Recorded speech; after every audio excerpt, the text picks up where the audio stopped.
Hi, I'm Matt Donnelly, Amtrak Brand Communications Manager, and we're rolling out our latest paint scheme called Phase VII onto our passenger car fleets.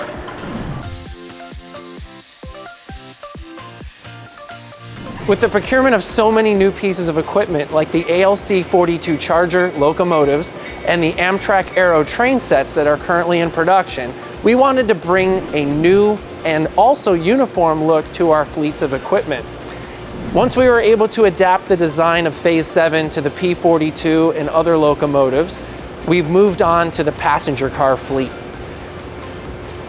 Hi, I'm Blair Slaughter, Amtrak's Senior Manager of Industrial Design in the Rolling Stock Engineering Department with the Mechanical Department. We are, as industrial designers, responsible for the human interface of manufactured products for the railroad.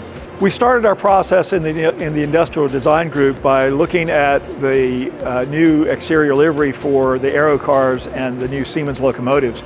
It was our job to take that information and interpret it and put that on the existing fleet. The new vehicles have large areas of graphics. The existing fleet has very limited areas that we can apply the graphics. We have multiple fleets. We have bi-level fleets in the superliners.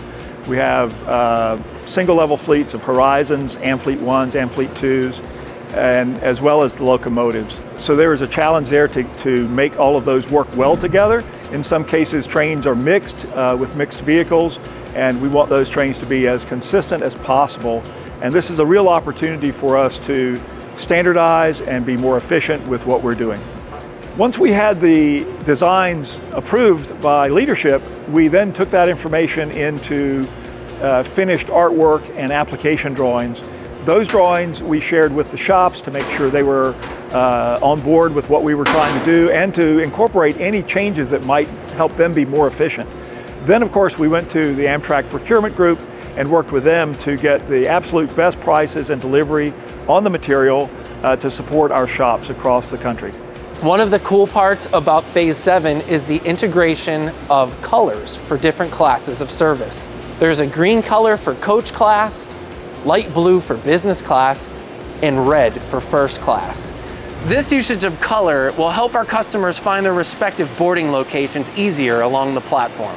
We'll be looking to integrate these colors into other aspects of the customer journey, such as the booking flow at Amtrak.com and on our mobile app, as well as the e-ticket boarding documents themselves. Another cool feature of this livery is the reintroduction of names for our first-class sleepers. Viewliners are named after rivers east of the Mississippi, and superliners are named after states and national parks, adding a bit of Americana into our fleet. Another feature of the livery is the inclusion of the fleet type on the sill stripe itself.